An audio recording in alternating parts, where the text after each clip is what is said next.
ان اللہ و ملائکتہ یصلون علی النبی یا ایہا الذین آمنوا صلوا علیہ وسلموا تسلیما۔ الصلاۃ والسلام علیک یا رسول اللہ، الصلاۃ والسلام علیک یا حبیب اللہ، الصلاۃ والسلام علیک یا رحمۃ للعالمین وعلی آلک وصحبک یا شفیع المذنبین۔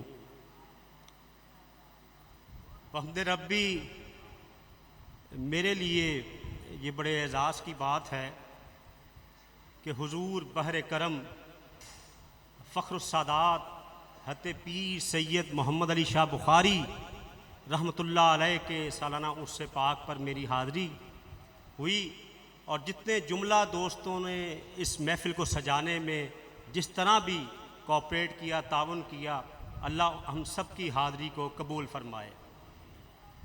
کہنے کو بہت کچھ ہے۔ چند دن پہلے حضور بحر کرم پہ آپ لوگ جانتے ہیں 92 پہ پروگرام تھا، تو قبلہ پیر سید نبیل الرحمن شاہ صاحب بھی ملے۔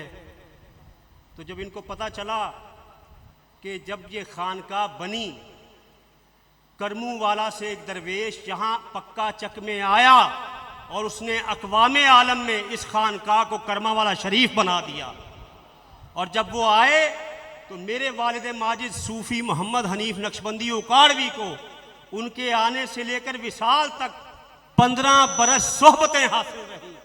تو قبلہ نے جب سماعت کیا، کہنے لگے عقیل صاحب تسی سان چھڈ گئے؟ میں نے کہا نہیں، یہ تعلق اللہ والوں سے نسبتوں کا یہ تعلق دنیا کیا قبر و حشر میں بھی جاری رہے، اور الحمدللہ یہ حضرت کی کرامت ہے کہ جو بالکل ابھی صبح تک رات تک عجیب سی صورت تھی، لیکن حضرت بحر کرم نے ایسا سلسلہ کیا حضور کہ ہم یہاں حاضر ہو گئے اور حضرت کے حکم کی تعمیل بھی ہو گئی۔ میں ایک دو باتیں حضور گنجے کرم پہ اور ایک دو باتیں حضور بحر کرم پہ کر کے اجازت چاہوں گا، میرے اور بھی دوستوں نے بات کرنی ہوگی۔ اکاڑا شہر سے والد صاحب پاکستان بنا تو اکاڑا کے تھے۔ توجہ چاہوں گا، آپ روایتی تقریر تو سنتے رہتے ہیں عظمت اولیاء پر، فیضان اولیاء پر، کرامات اولیاء پر، ذرا دل کی کھڑکی کو کھول کر دیکھیے کہ جس خانقاہ میں آپ بیٹھے ہوئے ہیں اس کا مؤسس اعلیٰ ولایت میں، نظر میں اور باطن میں کیا کمال رکھتا تھا۔ ذرا دل کی کھڑکی کو کھولیے۔ عید کا دن تھا، اکاڑا شہر سے والد صاحب صوفی لطیف نقشبندی صاحب اور صوفی صاحب کے بڑے بھائی خطیب اعظم پاکستان مولانا محمد شفیع اکاڑوی رحمۃ اللہ علیہ کراچی جانے سے قبل، تو ایک دن عید کا دن تھا، ان کا پلان بنا کہ آج عید حضور گنجے کرم کی اقتداء میں ادا کی جائے۔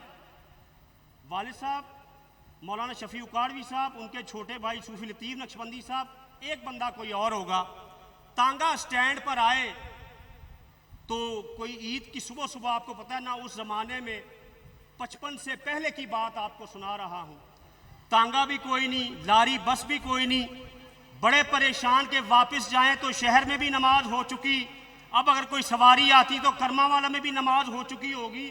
تو حضور گنجے کرم کی طرف روحانی جب کنیکشن کیا ڈاکٹر صاحب اور دعا کی، حضرت گنجے کرم آپ کی بارگاہ میں آ رہے ہیں تو ہماری عید کی نماز کا خیال کیجیے گا۔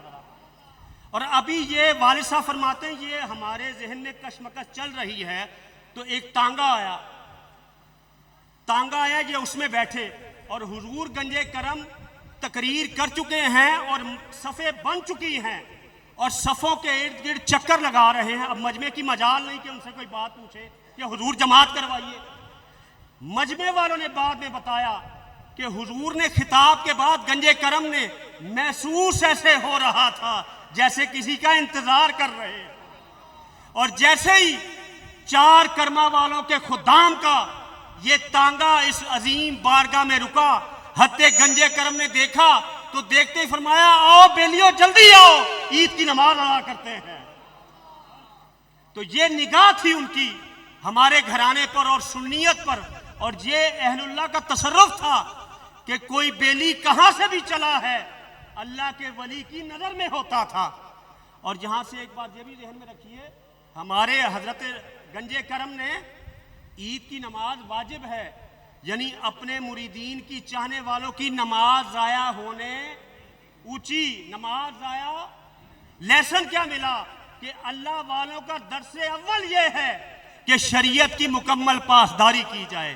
آج یہی فیضان گنج کرم، فیضان بحر کرم تو دیکھیے، یہ آپ کے چہروں پر داڑھی کس نے سجوائی ہے؟ یہ چہرے آپ کے سنت مصطفیٰ سے کیسے سجے؟ یہ آپ کے سروں پر جو دستار ہے، جو آپ کا عقیدہ درست ہے، خدا کی قسم یہ اللہ کے ولیوں کا فیض ہے. اور اس خطے میں اکاڑا اور اس کے گرد و نواح میں یہ مرد مومن آیا اور انہوں نے ہمارے قلوبوں کو نگاہ کا رشتہ ذات مصطفیٰ سے جوڑ دیا. اور حضرت گنج کرم کے وصال کے بعد 27 برس، منہ سے کہنا آسان ہے، 27 ایئرز، حضرت بحر کرم پیر سید محمد علی شاہ بخاری رحمت اللہ علیہ نے جس طرح فیض گنج کرم کو آگے بڑھایا، مجھے کہنے دیجیے گا حقیقی معنوں میں آپ بحر کرم تھے کہ وہ فیض گنج کرم کی جو نہر چلائی ہے وہ ایسی جاری رہی. مجھے بتائیے کہ آج ہمارا یہ اکٹھا ہونا حضور بحر کرم کی لہر نہیں ہے تو اور کیا ہے؟ انہی کی شفقت ہے. اور مجھے یاد ہے بچپن کے دن قبلہ وہ جب آتے تھے والد صاحب کے ساتھ تو ایسا درویش، ایسا کامل انسان کہ عموماً محفل میں جو بچے بیٹھے ہوتے ہیں نا، ہم بچوں کو اگنور کر دیتے. ہم نے اپنے والد صاحب کے ساتھ بیٹھ کر نا کوئی بات کرنی نا تو پیر صاحب نے کہنا بیلیو ہے بچے دی سنو، یہ کی کہندا ہے، یہ دی سنو. یعنی ایسا صوفی کہ عموماً جو بڑے لوگ ہوتے ہیں وہ تو بڑے بڑے ایشو کو ڈسکس کرتے ہیں، لیکن اللہ کا ولی ایک بچے پہ بھی نظر کر رہا تھا. اور میں سمجھتا ہوں، میں اس وقت بچہ تھا، یہ اللہ والوں کی اس بچے پہ کرم تھی، کرم کی نظر تھی کہ آج پورے پاکستان میں، چینل میں، دنیا بھر میں جاتے ہیں، یہ انہی اللہ والوں کی صحبتوں کا فیض ہے.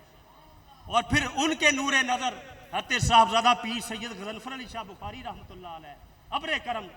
مجھے یاد ہے جب جمعہ حضور ہو جاتا نا تو قبلہ بابا جی بحر کرم مسجد میں تشریف لے جاتے مزار شریف پر حاضری کے بعد اور کہتے بھائی جنہوں نے پیر نو ملنا ہے وہ اتنے لائن بنا لین. تو ہم چھوٹے سے لائن بنا لیتے. تو ایک دفعہ میں نے پیر غضنفر علی شاہ صاحب رحمۃ اللہ علیہ بوسہ دیا، گزر گیا، تو دل میں تھا کہ دوبارہ ملوں. میں پھر لائن میں لگ گیا تو حضرت نے میرے نا ایسے یہاں پٹیا کہ تو مل لیا تو پھر آ گئے ہیں. میں کہا حضرت دل چاہ رہا تھا. تو انہوں نے پھر شفقت کی. تو اتنی شفقتیں اور محبتیں. میں یہ آخر میں یہ بات کرنا چاہوں گا، دیکھیے ہمارے بڑے ہمیں یہاں لاتے رہے، ہم جہاں بھی چلے گئے، یونیورسٹی میں چلے گئے، اداروں میں چلے گئے. مجھے لوگ کہتے ہیں عقیل صاحب آپ اتنا پڑھ لکھ گئے لیکن آپ کے منہ سے مزاج سے بابوں کی باتیں جاتی نہیں ہیں، وجہ کیا ہے؟ میں یہ کہتا ہوں کہ میرے دوستو آپ بھی اپنی نسل کو، اپنی فیملی کو بابوں سے جوڑو، کیونکہ کوئی اللہ والا، کوئی مرد کلندر، کوئی بابا ہی مدینے کی راہ دکھاتا ہے. کیونکہ یہ بابے نہ ہوں تو ہمیں مدینے والے کا کون بتائے؟ ان بابوں نے ہی بتایا ہے. کہیں گنج کرم نے بتایا ہے، کہیں بحر کرم نے بتایا ہے، کہیں ابر کرم نے بتایا ہے. آخر میں آپ سے وعدہ لوں گا کہ آئندہ سال اس بارگاہ میں آنا ہے تو اکیلے نہیں آنا. کرتے ہو وعدہ؟ کرتے ہو؟ اپنے بیٹوں کو، بھانجوں، بھتیجوں، بھائیوں کو سب کو لے کر آئیں.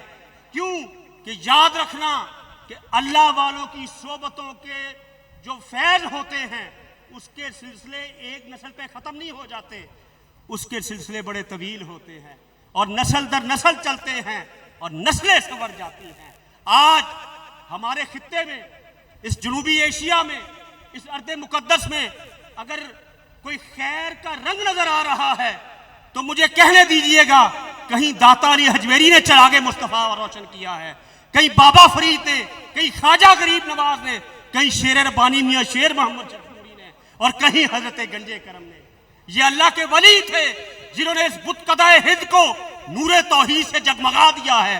اور آج یہی وجہ ہے کہ ہمارے قلب و فکر میں جو عقیدے کی درستی ہے، جو خیر کا جو بھی رنگ ہے، وہ انہی آستانوں کا فیض ہے. اللہ کریم میری آپ کی نسبتوں کو سلامت رکھے اور ہمیں عرس کے علاوہ بھی یہاں آنے کی توفیق دے، اور اللہ والوں کے ساتھ ہمارا قلبی تعلق ایسا ہو کہ 20-25 سال پہلے پتہ چل جاتا تھا، لوگ تہجد گزار باشرہ پگڑی والا دیکھ کر کہتے تھے یا تو شرکپور شریف دا مرید ہے یا کرما والیاں دا مرید ہے. اور آخری بات، ظاہری میرے ظاہر کو دیکھ کر تو کوئی مجھے یہ کہے کہ میں شرپور کا مرید ہوں یا کرما والے کا، لیکن میرے اعمال کو بھی دیکھے، میرے اعمال کو بھی دیکھ کر لوگ کہیں واقعی یہ کرما والے کا مرید ہے، یہ جھوٹ نہیں بولتا، یہ فراڈ نہیں کرتا، یہ کرپشن نہیں کرتا، یہ چوروں کا ساتھ نہیں دیتا، اس کا اوڑھنا بچھونا اللہ والوں کی صحبت ہے، اور اللہ والوں کی صحبت کا اثر اس کی ذات پر یہ ہے کہ یہ دیانت کا مظاہرہ کرتا ہے، یہ صداقت کا پیکر ہے، اس کے وجود سے خیر کا انشراح ہوتا ہے۔ یہی پیغام ہے حضرت گنجے کرم کا، یہی پیغام ہے حضرت بحر کرم کا، اور یہی پیغام ہے حضرت ابر کرم کا، اور یہی ہم فکر یہاں سے لے کر جائیں، یہی مزاج لے کر جائیں کہ ہم اللہ کے فضل سے ہمارے حضور گنجے کرم نے جو ہمارے بڑوں کی، ہماری نسلوں کی تربیت فرمائی ہے وہ خیر پر مبنی ہے، اور خیر کا رنگ مومن کی ذات سے، چاہے وہ عالم اسلام میں ہو، عالم کفر میں ہو، عالم حرب میں ہو، خیر کا رنگ اس کی ذات سے نظر آتا ہی رہتا ہے۔ اللہ کریم میری آپ کی نسبتوں کو سلامت رکھے، اس میں استحکام عطا فرمائے، اور انہی اولیاء کرما والا شریف کی محبتوں کے جلوں میں میدان حشر میں ہمیں جنت الفردوس میں جانے کی توفیق عطا فرما دے۔ یار زندہ صحبت باقی، والسلام علیکم ورحمۃ اللہ وبرکاتہ۔